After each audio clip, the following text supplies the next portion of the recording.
madam. How you doing? Woo! I'm well. Wonderful. How are you? Everything is wonderful. Great.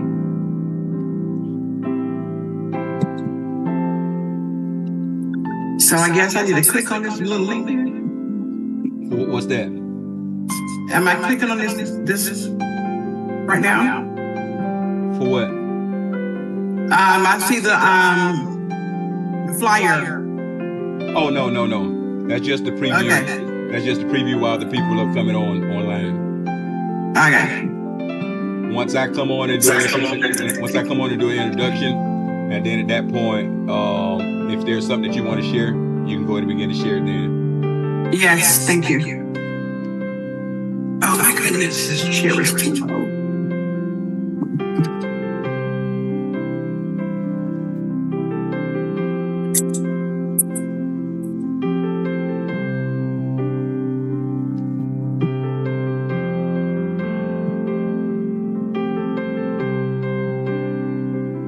Good evening, Minister Byron. How are you doing there, Dr. Gillis? I am well. How are you today? I'm doing pretty good. Ain't no need to complaining. Amen. Every No time need. I try to get the crown, they trick me and somebody got something worse than me. Come on. I'm so happy that you are well. Yes, ma'am. Thank you.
Hello, my daughter, Michelle.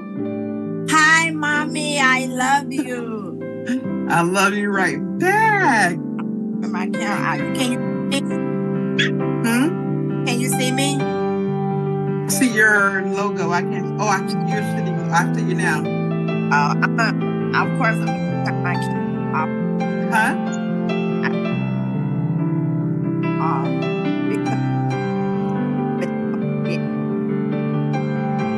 But I didn't want to miss it. You're breaking up, Michelle. I'm gonna be on, but I'm gonna turn my camera off. Okay. But, because I'm ready for work, but I didn't want to miss this one. Yeah, I was gonna say it's Thursday night. You're working. Yeah, but I set my alarm so I can wake up so I can at least listen to it. Okay, it looks like I'm gonna be leaving right out of here and probably spending the night in Fort Pierce. So I'll see you tomorrow after you get in from work. Oh, okay. Oh, when I come from the school. Oh, you gonna be at the ceremony? No.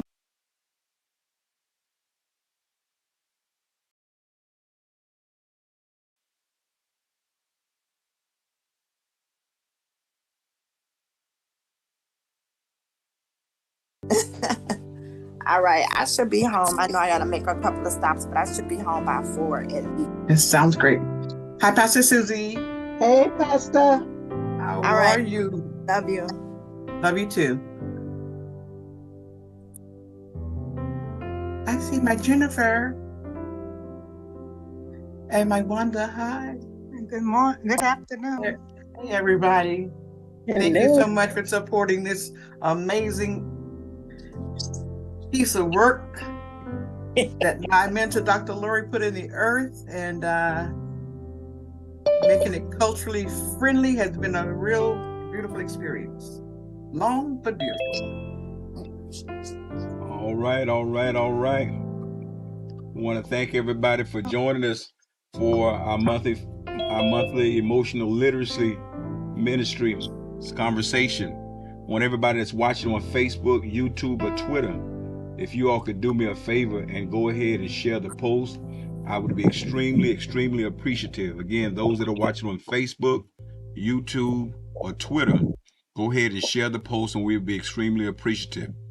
Welcome to our monthly conversation with our emotional literacy ministry, where we understand our emotions and we learn how to manage our emotions. I want to present to you Dr. Lena Gillis. Okay, good evening, everyone. Thank you so much for supporting and logging in. It's a pleasure to see everybody. This is another amazing peace-filled experience, the one that you will never forget. I can remember every single workshop I walked into. I never forgot a single one. And it's been a real honor and a pleasure for me to actually create it for my Black and brown people. So this curriculum is culture friendly. You'll see that there's a lot of caricatures so that you can relate and we can relate, because we need to learn to live independent of trauma. We are a culture that has trauma daily. Just living is a trauma. And so for us to live independent of those circumstances is vital, especially in this moment in time. It's more needed than ever. And now I'd like to introduce Pastor Ronald Rawls. I'm partnering with Greater Bethel AME Church in Gainesville now that I'm back home. And this is the pastor over the church. Wave at him, Pastor Ron. He is what I would call a multifaceted pastor. Not only is he in the Word of God, but he's in the crevices of our neighborhoods every single week, bringing those out of darkness with a team that's amazing. And so he has graciously allowed me to integrate this program, this project, as a part of the curriculum of the ministry. He has a platform that reaches the needs of every man everywhere. And these tools and skills do the same thing. I'm going to need every single moment, tonight, but I wanted to at least acknowledge him and let him know, because a few of you were asking me, who was that? And, I realized we really didn't get a chance to integrate that in, but he's been really gracious and I'm very, very grateful for that. So with that, I'm going to share my screen. Welcome, everybody. Thank you. I think I'm going to share my screen.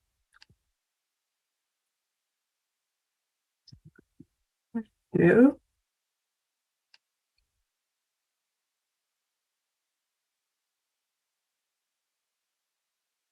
Okay. So tonight we're going to remember, first of all, let me just move this out of my way. I guess my way every single time. Okay. Let me just formally welcome you back.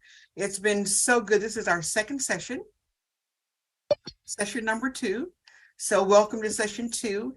It's, as I said before, it's going to be another peace-filled experience. A play on words, but I mean every single word of it.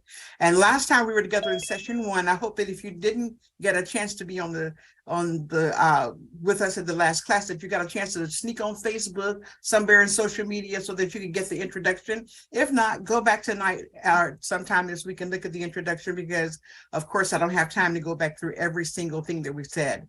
But I left you with something for you to think about, and that was your levels of learning. How many of you, and I can't really see you, so you can come off a mute and say me, got a chance to really comprehend and think about what level of learning that you are. Remember, we came in last week not knowing what we didn't know.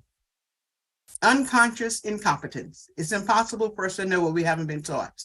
But we learned a few things, and when you left last week, you were consciously incompetent still. That means we're going to continue to learn until we embrace every single lesson, and then you can continue to be subconsciously conscious, so that you can download. Practice, practice, practice is my mantra. Learn and relearn, learn and rehearse. That's how I teach. Everything is reinforcement over and over and over again, because I believe the more you say it, the more you write it down, the more attached it becomes to you. So the first question is, do you remember the levels of learning? I gave you a couple.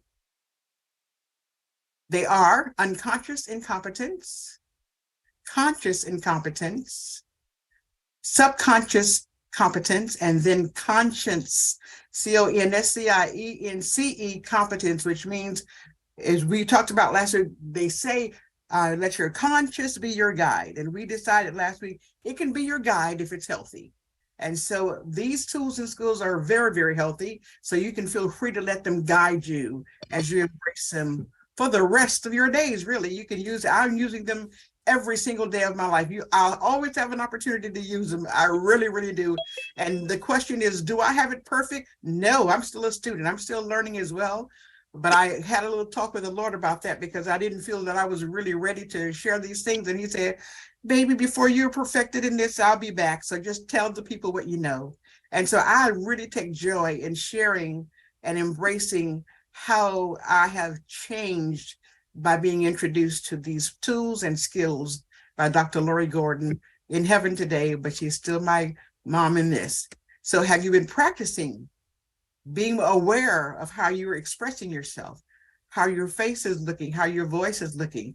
Have you been in your home with your children, with your spouses, on your job, on the bus, wherever you are you taking the time to really experience what you've learned? Remember, what level are you on right now? Okay, so I'm going to remind you, here they are. Unconscious incompetence. I don't know what I don't know. Then we have conscious incompetence. I know now what I don't know. Then you're going to go into a subconscious competence, where you continue to practice and download everything you learn, repetition, practice, practice, practice, into the downloads into your subconscious mind. That's called learning. It's called changing. In the body of Christ, it's called renewing your mind, right? And so then finally, as you embrace these and you learn them, not only do you know it, you do it. And then it becomes a way of life. That's your ultimate goal, is that it becomes a way of life for you. And that would be conscious, and that's spelled C-O-N-S-C-I-E. It lets your conscious be your guide. That's what you live from. Right now, you're living from your conscious mind. Whatever you really believe is how you live. But sometimes what we believe is not healthy for us. So we want to change our belief system so that what we believe and live from helps and empowers us to be greater than we've ever been. Okay, so tonight's styles of communicating. And if you can, I don't know if you can see my backdrop, but if you can, I try to bring the poster in. When you walk into my vision that's not manifested yet, but it will be a museum. It'll be like a museum of emotional knowledge where you'll see things hanging from the walls, from the ceilings. All these tools and skills are oversized caricatures so that they hang and it'll be an impression for you. When you walk in the building, you get to see what we're teaching. Every single class, every single session has a prop or a help tool. And so now, our stress styles are placate, blame, compute, and distract. Now, of course, you didn't know that before I shared it with you right now, but stress styles are placate, blame, compute, and distract. Now, there are many other character flaws, but all of our character flaws kind of springboard from one of these 4 stress styles in trying situations, challenging situations. And then in session 2, we'll have a little role play.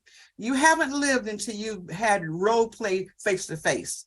And of course, because we're on Zoom, we can't do face-to-face, actually caricatures, but I'm going to give you an example at the end of this lesson, how it goes, and you're going to love it.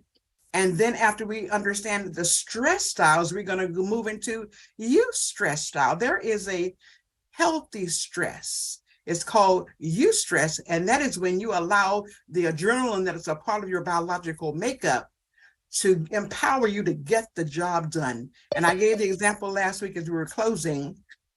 Sometimes when you see those football games, those basketball games, or so, whatever the challenge is, they hype themselves up. When they come out that, that huddle, they're hyped up. That is the eustress. That's that adrenaline flowing because they got a job to do. That is the kind of stress that helps us to reach our goals. That's the kind of stress. Eustress is a good stress. That's your adrenaline that helps you to promote yourself to the next level, the next dimension of living. And then, of course, there'll be role play for that too, but if we won't be doing that, I'm going to give you homework. I shouldn't say homework, life work. I'm going to give you life work with your role play for that style. So when we get there, you'll see it. Let me see if I can move me up a little bit. Yeah, there we go. So here are the caricatures right here. The distractor is the person that is ready for a good time all the time. Then we have the blamer right across from the distractor, who is the person that is, it's never their fault. There's always a way that it's someone else's fault. The placator is always my fault. This is the one that is the victim all the time. And then I have the computer. I'm hoping that you all can see this. Let me see here. And the computer is the one that calculates. That's the intelligent one, the one that always has an answer, a formula, a scripture, some kind of stat to make his point or her point. And so we're going to be studying these in detail. The 4 stressful styles of communicating, we said they are the blamer, the placator, the distractor, and the computer. A part of learning to communicate clearer is actually understanding what not to do in challenging times, what not to say when things get complicated. It is actually practicing or learning, challenging yourself to express yourself in a manner that other people can actually hear you. They can listen to what you're saying, not just listen, not just hear you, but listen to you. A lot of times we are being heard, but we're not being listened to because the noise is too loud. What you're saying is too abstract for me to listen to understand you. But we want to learn how to speak so that those who are listening want to understand what we're saying. They want to, at the end of the conversation, appreciate you. So this manner includes the tone of your voice, your facial expressions, and the choice of your words. Now, reinforcement, it is practicing to express yourself in a manner the other person will be able to listen to, understand, and appreciate you. It has everything to do with when you're listening, your tone of voice, your facial expressions, and your choices of words. I'm gonna see if you can help me let me see if I can put myself like this. Okay, there we go. Now, so in this session, you will find that I will repeat It's going to be very, very repetitive so that when you walk away from me, if you're not taking notes, I'm hoping you're taking notes, but if you're not, you will still have an indentation of what I have said to you today. In this session, you will learn how to identify those 4 stressful styles of communicating: the blamer, the distractor, the computer, and the placator. When we are in stressful situations, the use of one or more of these styles can become more of an issue than what the issue is. See, it's not that you're late, it's how you coming at me when I tell you you're late. So now it's not that you're late, which is an issue, but how you coming at me is more of an issue than the issue that you're late. So that causes friction and causes the relationship to get into pain, sometimes breakdown, sometimes irreconcilable. It starts small, but it can mushroom and grow into something much larger. Okay? So stressful styles, we're going to go right into it again, reinforcing. A part of learning, I'm going to add a little something to communicate clearer. And if you want to say it with me, that would be great, is actually understanding what not to do and what not to say. I can remember my grandmother used to say, just hush, stop and zip it. Sometimes we just have to stop and zip it. Just say nothing. It is really, really important for us to practice to express ourselves in ways that people who are listening to us can hear us, that hearing us can listen to, appreciate us. The way of speaking includes your tone of voice, your facial expression, choosing your words with care. Have you ever been talking to someone and they're like, oh, all of that is not empathic. That is actually communicating with your expressions. Choosing your words carefully is important as well. In this lesson, again, you're going to learn how to identify these stress styles in your home, on your job, at Walmart, in Publix, in the movies. You'll be able to see and recognize and say, okay, that's a blamer right there. Oh, that's a distractor. These are stressful styles of communicating. Stressful. These 4 keep the relationship stressed out. Keeps your relationship on the pain side of life. Keeps your relationship in trouble. When we are in constant stressful situations, it is easy to develop these patterns of communication. And it's very hard for others to hear you, especially those who live in your home. So constant use of these styles may eventually ward off your friends, your family, your boss, your co-workers. You'll ward them off. They won't want to be around you anymore. And they become your opponents, your enemy almost sometimes. So this is very important for us, lifestyle everywhere. They work in every man's world, everywhere, every day. Remember, these defensive styles of communicating can become the bigger problem than the issue being discussed. In order to build and sustain healthy relationships, recognizing these patterns is vital. It's very important. When I say vital, that means it's life-giving. The vital signs in your body are your life-giving signs. When you can identify these kinds of communication skills, it brings life. It gives vitality to your relationships. And that's what you want to live in a relationship that's vitally healthy. So as we go forward, I want you to take out your little magnifying glass and we look at these styles, and I want you to be a detective on your own behalf. I want you to consider whatever style I'm talking about, is that for me or not? Is that for me? Oh, I think that is my uncle. Consider the ones that you've experienced from other people, maybe on your job, maybe in the stores, when somebody loses it in the grocery line, okay? Consider the feelings you have about each style. How do you feel about them? Especially when you can see that you're connected to one of them, or you've been actually living in one of them. How do you feel about that? And then consider if the styles keep your relationships. It doesn't have to be in your home, any relationship. How's it working for you? When you do that, how's it working for you? When you express yourself in a stressful way, does that bring calm? Or does it disconnect? Do you go to your corners? Are you stressed out? Okay. The placator, you can see the caricature that I chose to create. and is a great big old doormat right at the door, because that's where she is, or that's where he is. And the placator is I call her the dependent people pleaser, the yes syrupy yes person. Everything is yes, okay, whatever you want, and then we're going to find out why. Now, so the placator tends to be taken for granted, and often will say things like this. She's taken for granted because she is the victim.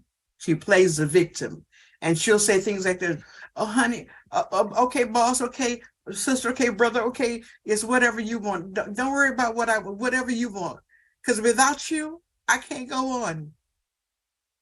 I almost chose a woman or a man leaving the building, leaving the home, and the woman at the hanging on to the ankle said, "Don't leave me." That's the placator. If don't leave me, I can't live without you. That's the placator, the one that has no confidence in being able to make it in life unless she has something or someone to lean on. She believes don't make waves, but just don't rock the boat. Don't make your boss mad. Don't make your mom mad. Don't make your sister mad. That's the placator, always working for peace, but at her own expense.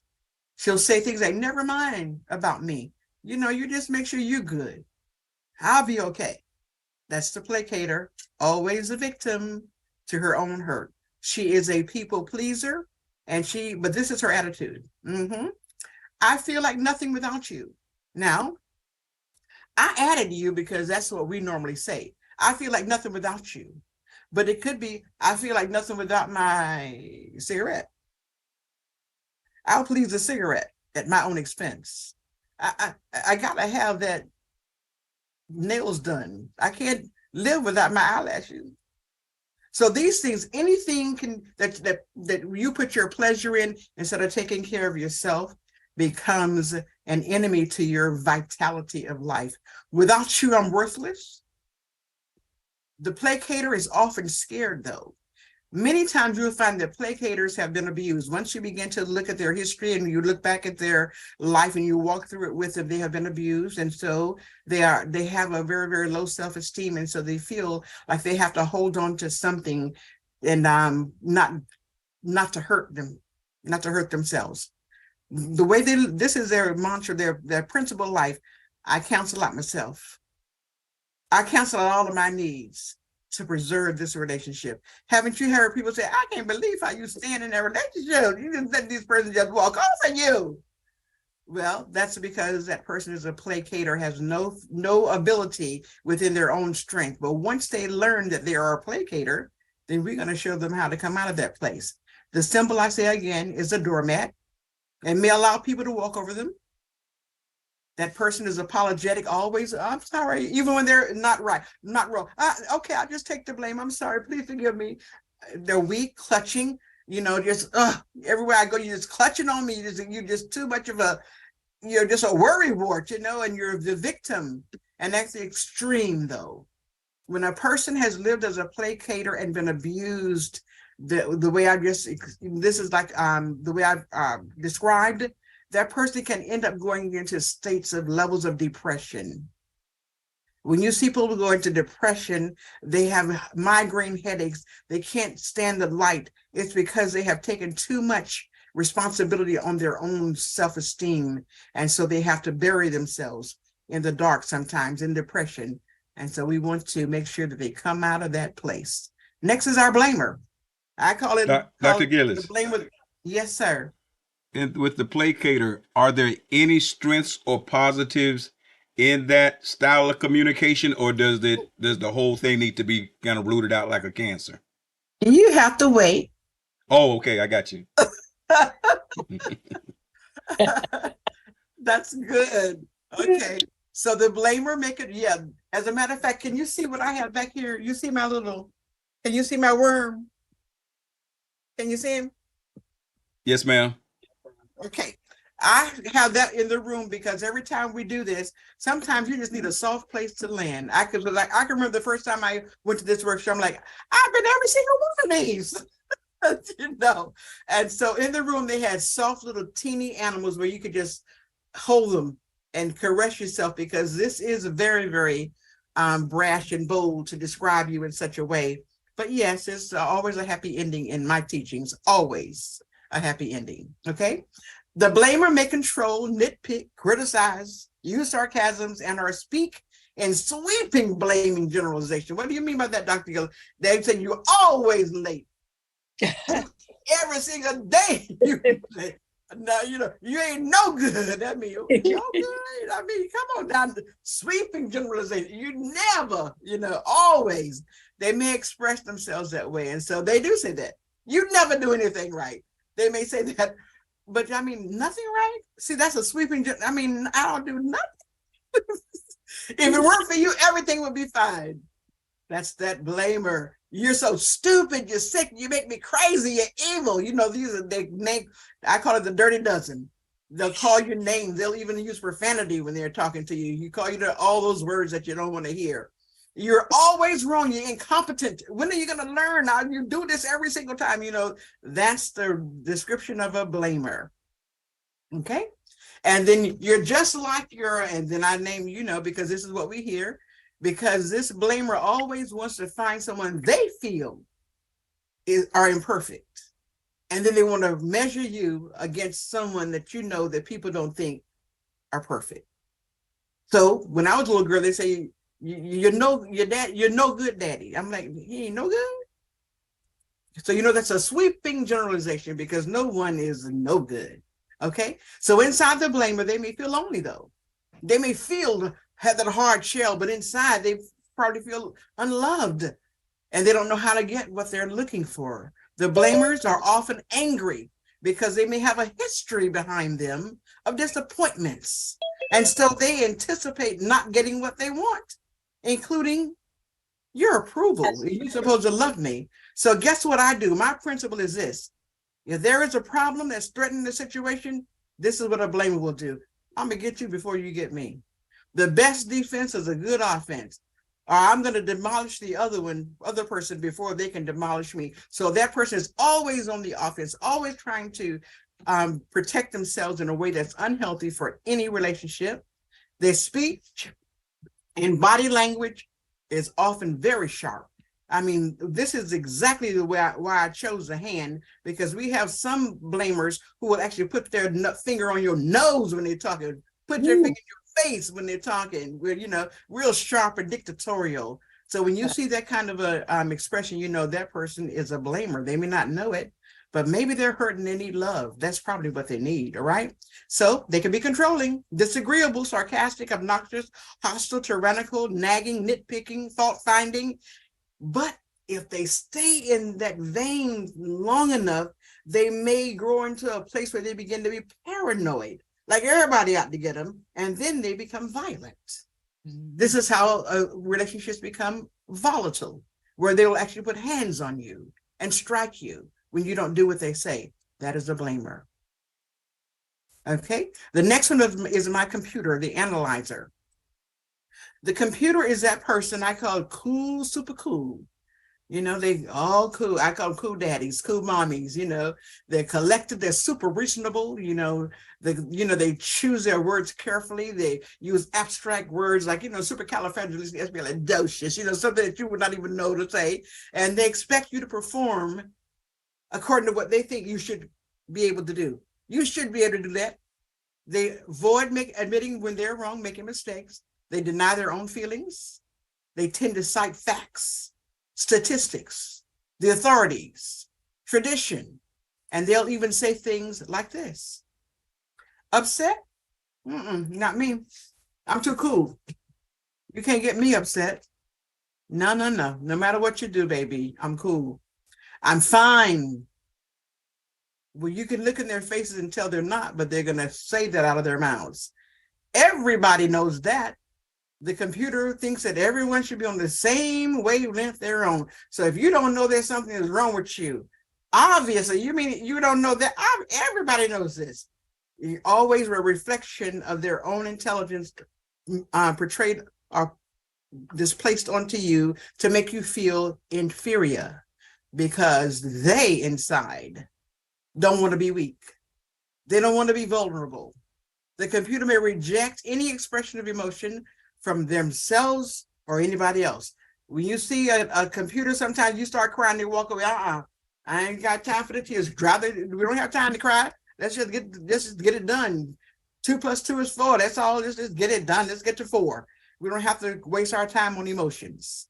The principle inside, given a problem or stress, the only thing to do is get the solution, find an authority on it. Law, school, religion, I don't care what it is. Role expectations, let's find the facts and apply that to it and just stop this other stuff. You don't have to go through all this emotional stuff. You can't get me if I don't show, if I'm not vulnerable.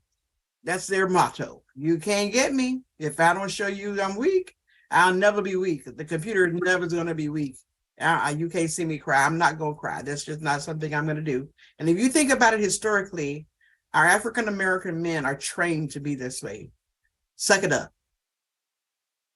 Go on about your business. It'll be over. It'll be all right. It's all right. Just get over it, you know? So the computer I chose, but I could have chosen a turtle. I was even thinking about the armadillo, but then I thought about the actual robotish kind of a feel. So I came up with my graphic artist, this caricature of a computer with a brain that's a human being.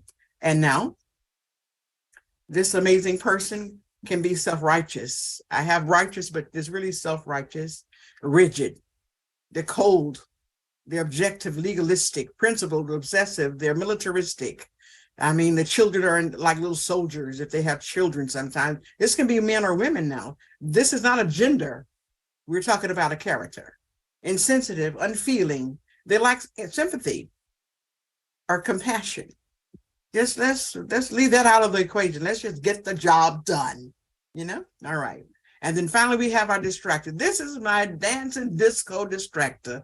As you can see, I chose a jester because the jester is created to make you laugh, created to bring the light into the room that's a false narrative that makes you laugh and forget reality. So the distractor is exactly that. That person can be talkative, irrelevant, hyper, always unfocused. I mean, just out in left field somewhere. The distractor may avoid eye contact directly, and they will not answer questions if they know that they are not, if they're guilty or they don't have an answer, they'll just quickly change the subject and ignore the point that's being discussed. I love this person because I'm telling you, I really believe that happy hour in every nation, at whatever that is full of distractors, trying to get away from reality and just trying to have some fun for a moment. So they will deflect. That means go away from what is important. They'll say, this is their thought process. What problem? Just because they got a light bill due don't mean and it's due tomorrow. That's not a problem. Hey, okay, I'm going to the club. I'm going to get my nails done. I'm going to get my suit. I'm going to do something else. That is how a distractor thinks. They want to go do something else. Let's get drunk. Let's go to the movies. Let's get high. Anything. It's a party animal. We all go through that stage when we're growing up where we got Saturday night. Yeah, it's all right. It's all right. But by the time you get to about 21, you grow out of that, But for the distractor, you could be 60-year-old. They're still in the club. Hey, that means they have not gotten over that hump in life of being the life of the party. Okay, let's go on. I've got to have it. Whatever they see they want, even though the things they need to do to take care of their life, it'll go secondary, but primarily is what they want. What's going to make them feel like they're, doing something good. Okay, this is nothing wrong. Okay, inside though, that distractor feels frightened because they really don't know what to do. They're confused, distrustful. They may not be as sharp as they want to be about life. And so they really don't know how to navigate life. They don't know how to really keep a budget. They don't know how to do these things. And so instead of submitting somewhere to learn it, they may not have been approached to do that. They ignore the problem and just think, well, maybe it'll just go away by itself. Somebody come and bail me out. You have people that are in cycles. They're going to come around every 6 months. Hey, man, you got $10? Hey, sister, can I, there is going to be a cycle because they haven't learned, and we have to help them we cannot enable them. This is the kind of lesson they need to have, to know. Okay. They hide behind an invisible mask. I sing a song, are you raining on the inside? Does your heart well up with tears, but your face looks like everything is okay, but in the inside you're raining, you're hurting? That's that distractor. She on the outside, she's like she's well put together, but I'm telling you at night she's boohooing, okay? So she's erratic, she's inappropriate, she's talkative, she's hyperactive, purposeless, and at the extreme unfocused and out of touch with reality. All right. So if we were in a room together right now, we would actually take on the characteristics. I would have shown you the body language and all of that, you know, how that the blame will put their finger in your face. So that's the kind of posture you would have. And that, you know, the placators, oh, she's on her knees, please don't leave me, that kind of character. So it can be hilarious when we get into these characters in a workshop, and they're going to be happening soon. I'm going to do a semester seminars. So look forward to being in person so we can actually do little plays. The skits is what I call them, and bring it to life. It's really amazing. So, but you know, so tonight what we're going to do, because this one's always hilarious, when if you're taking a road trip, just go with me. If you're taking a road trip and you got the placator, who's the one that's, oh, please don't leave me, driving, and you have the other three in the car with you. You have a half a tank of gas and you're going to go somewhere. And so the computer says, okay, we got this many miles to go, we got this much gas, this much gas, so we can make it. All right. So, but instead of all that happening, there's an accident. And so you're having to reroute, which uses up the gas. What do you think happens in the car with all of those characters going on? Can't you hear, you know, the placator saying, oh, it's all my fault. I should have just got gas before we left, and you would have enough gas right now. And the blamer said, well, I told you, it's not my fault. I tried to give it a calculation. Now, so this is it. And then, of course, all the other one, the distraction said, well, okay, well, since we lost, since we got a gas and we got to reroute. Oh, I see a club. Let's stop that for a little bit. Let's get some drink, you know. So all those kind of things go into play. And it's just a really fun time where you come off of this in your face kind of a reality check. And then you end it with something that's hilarious, that you all get a chance to play somebody else other than you. So when we would do that, then you would think of, not just want you to think about what you've heard already. How do you feel personally about what I've described? How do you, if you were the placator, how would you feel? I don't want you to answer. You just want you to just think about it in your mind. When we're together, face to face, how do you know anyone who uses any of these styles? Are they on your job or in your house? Are they in the mall? Which style would you typically use? Did you locate yourself? Did you see yourself? Do you recognize more than one style for yourself or for someone else? Like I said, okay, between my years of living, I think I tried them all, you know, and none of them worked for a healthy relationship. None of those stressful styles. Take a moment, woosah. Because here is the good news. I've got good news. Hear ye, hear ye, hear ye. So you may have located yourself and you're like, oh my goodness. Because that's how I felt. That is me. Jesus, help me. I'm like, that is me. But every single stressful style of communicating has a hidden strength. There you go, Pastor. Every single one has strength. And the strength is revealed when that person learns how to speak and talk with each other empathically. Empathic dialogue. What does that mean? I think I introduced that word to you all before. Empathy means, unlike compassion, which means I see you and I feel sorry for you. Compassion. I'm sorry that it happened to you. But empathy means I actually can see myself in your position, and I would probably feel the same way. This is the only way that you can break the pattern of stressful styles of communication. You have to become empathic toward the other person and see what they're going through, what they have gone through to make them who they are today. Now, so empathic dialogue defined is this. We've talked about it earlier. It is the tone of your voice, the expression that is on your face, and the words that you choose to speak. Your tone, your expression, and your words have to agree with whatever you are feeling inside. Mhm.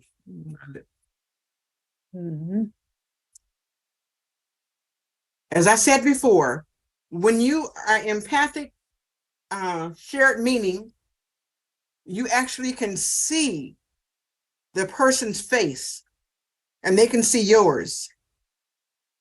And because you can see their face and they can see yours, you cannot hide because your eyes are the windows of your soul.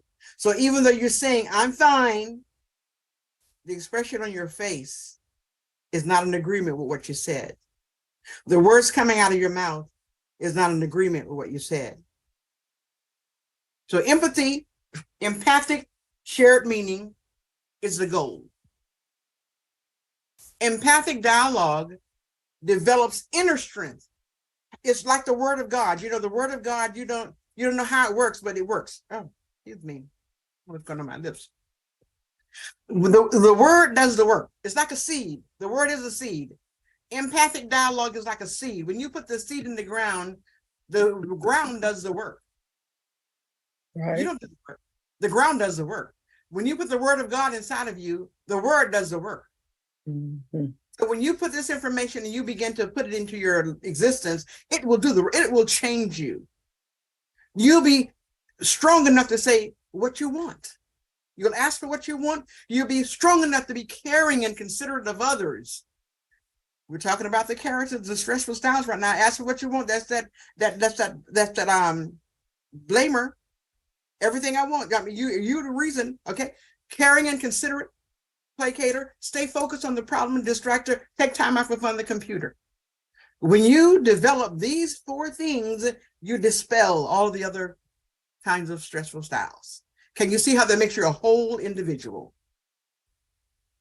So now I'm going to ask you to help me to come off of mute and help me to recognize these trends, okay? These styles.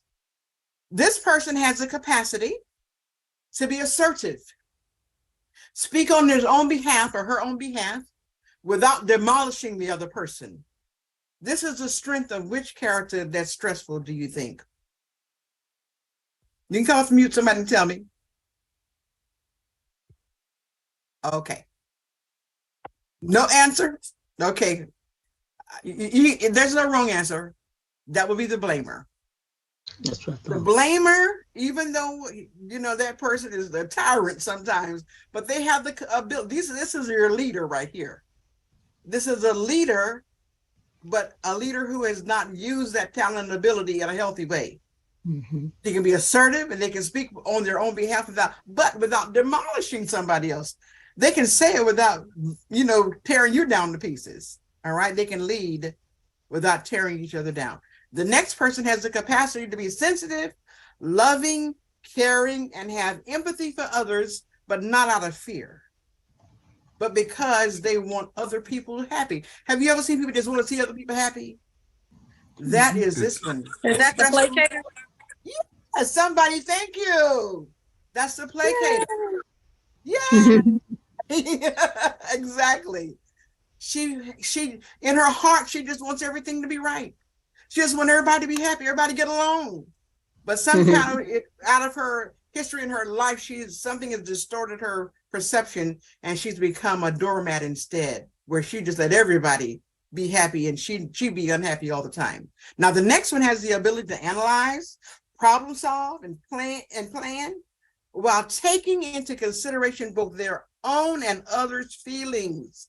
Which one do you think that one is? Computer. You got Computer. it. Absolutely. This is the strength of the computer. Yeah. You're smart. You're smart. You ain't got to prove it. You know how to problem solve. You can work this thing. You can work a plan. You can run a house. You can run a business. That's you. But you don't have to, be unfeeling. Consider everybody there. Everybody's feelings when you talk. Everybody know that. I mean, that's not a good thing to say. You're dumb. You don't know that. Everybody was okay. Now this one is the last one. This stressful style has the capacity to have fun and the ability to balance pleasure and responsibility. They can say, I'm not going to deal with that right now because I want to enjoy myself. I can deal with it tomorrow. But then when tomorrow comes, they got to keep their promise. Which one do you think that one is? The laptop. This distractor. The distractor. Yeah, that's the distraction. My bad. Exactly, Mr. Ryan. That distractor is that person that wants to party all the time. But guess what? It's okay. Once in a while, not every day. Not at the extent of you living to the point where you don't even take care of your bills. Okay, let me go on here.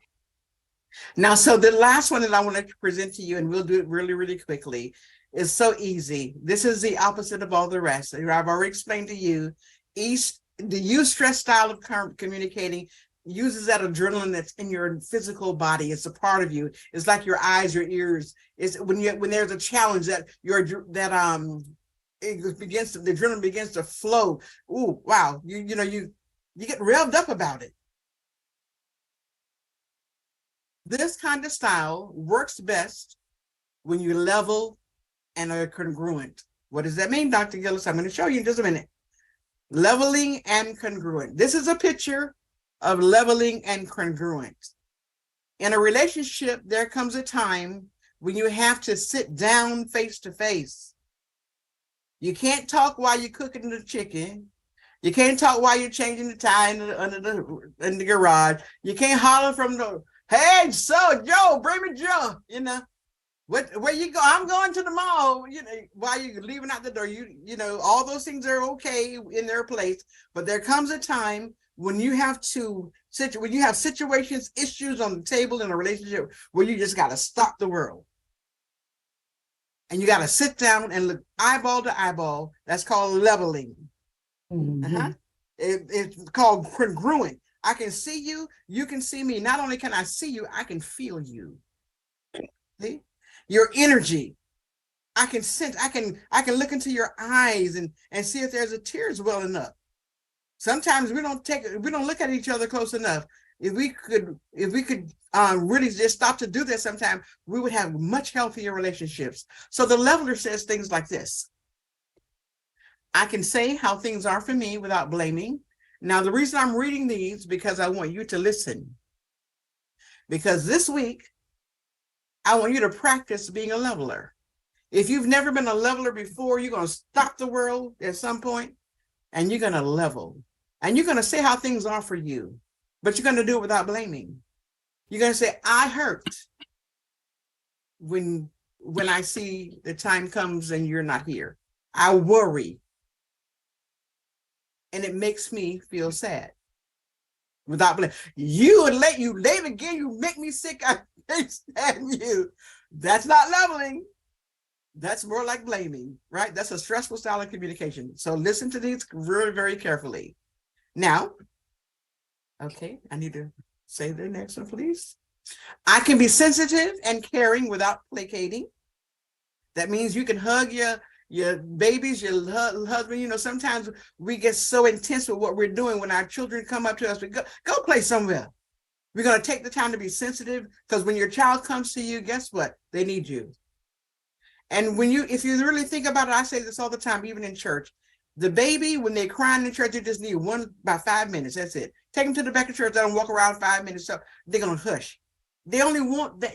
They need that bonding moment. When your child comes to you, they need that caring moment. When your spouse comes to you, when your boss comes to you, when your peer comes to you, they need that. They need you to give them that. I can use my intelligence and my feelings to keep pleasure in our relationship. That means even though I'm a workaholic and I'm running the thing, when my child said, Daddy, would you come and play with me a little bit? Say, even if you don't have a half hour, I got 10 minutes, I got 5 minutes, let me give you 5 minutes. That's called leveling. That's called congruent lifestyle of living communication. Always consider the pleasure of the relationship as well. I can take a break from working on the relationship and have fun and find humor with you. We ain't got to always be serious. We know we can actually have some fun sometimes. Let's do something fun. This is what you're going to be thinking about this week. If you have not done these things, think about taking a moment this week and just one of them. You don't have to do them all. Choose the one you want to do. And just say, I'm going to do that one. Okay? I will tell you what I think and feel without blaming or placating, without denying my feelings or yours, and without ignoring the problem. So as you, instead of saying, I'm not angry, say, I'm angry. But I'm not going to blame anybody. I just want you to know how my feelings are. I'm really angry, and this is why I'm angry. But, just pray for me. Hug me, hold me, bond with me. Give me a moment, all right?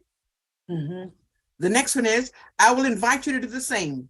If somebody in your sphere of influence, they need to do something like this, you can see that they're troubled, they're stressed out. Why don't you just invite them to do it? Yes. My behavior and response reveal that I'm thinking and feeling.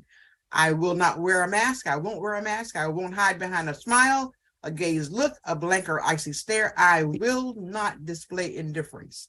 Okay, so this week, you will not display indifference. That means I don't care about what they think. Good fun. You shouldn't have done that to me. Instead of letting that come out, because it's going to come.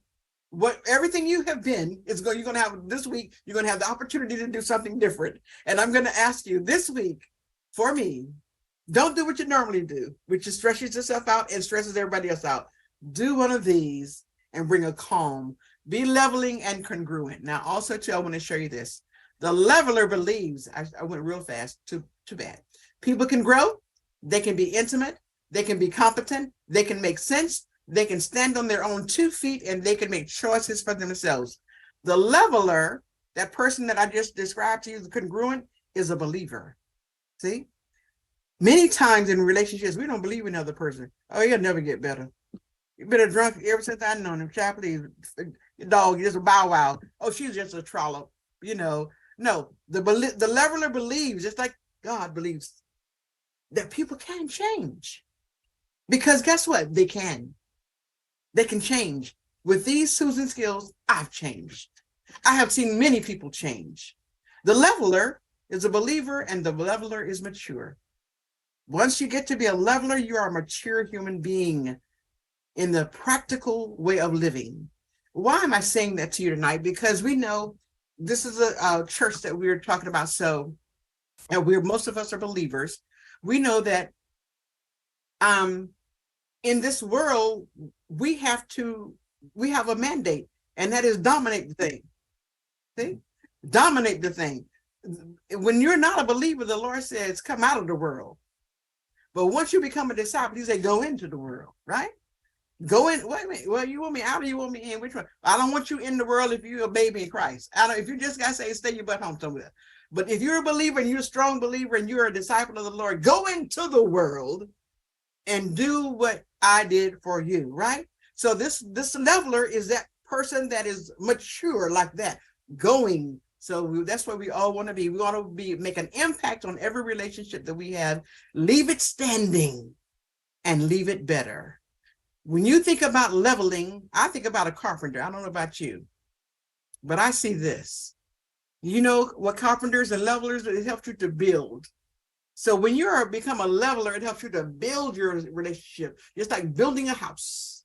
You're building a healthy structure that when the winds and the storms of life come, it will not fall.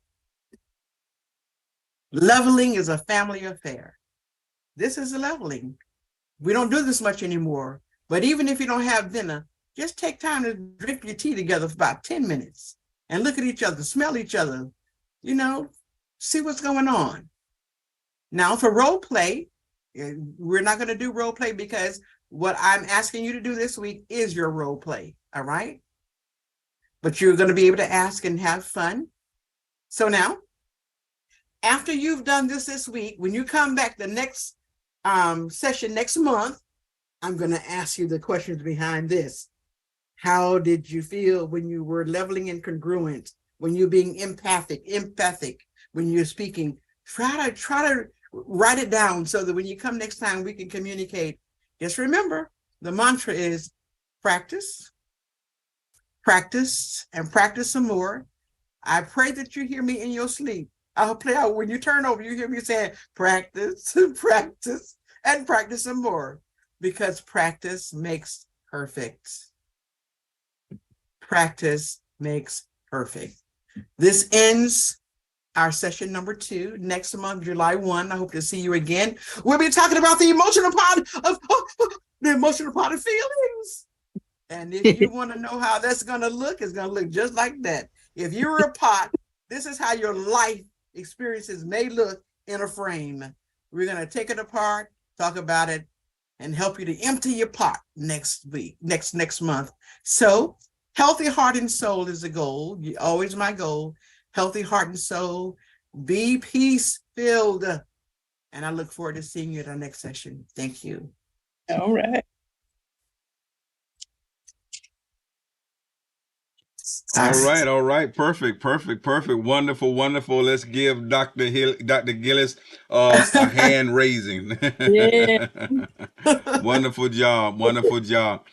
And so, and remember, this does us no good unless we implement it, apply it, and so I can stare at books. I can, until I become literate, I just holding on to a book or putting a book on my shelf is nothing. And so she's teaching us how to be literate as it relates to our emotions, but we have to go and practice. And so be sure that we put that practice in and be able to come back next month and share that, you know what, I tried this and I see it, or it didn't work, or it did work, but put it to practice so that we can become better as people, or the people that God created us to be.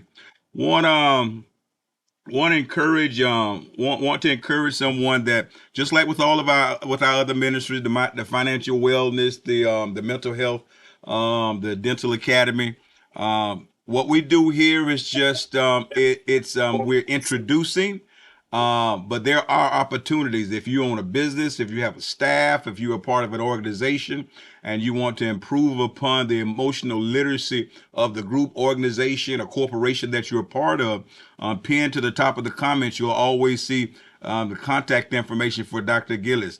And so we appreciate this, but this right here is an introduction. This is one-on-one. But if you'd like to go into detail to strengthen your corporation, your organization, your agency, or your or any group that you're a part of, or personal, reach out to her through her contact information that's pinned to the top of the comments. And we thank you so much. So thank everybody for coming. We'll see you on the first Thursday of July. Dr. Gillis, we enjoyed it. You all have a wonderful week. And do me a favor. Do something that makes God proud to be called your father. Have a great one. Amen. Yes. Amen. And Pastor, if you all want to debrief at any point, like, just let me hear from you. If you want to have a time just to talk about what you're learning, because we only have time for me to present and not to really interact, but I would be honored to help you along with that. So thank you again for your support. Live in peace. All right. Take care. Good night. Good night, everybody. Good God Almighty.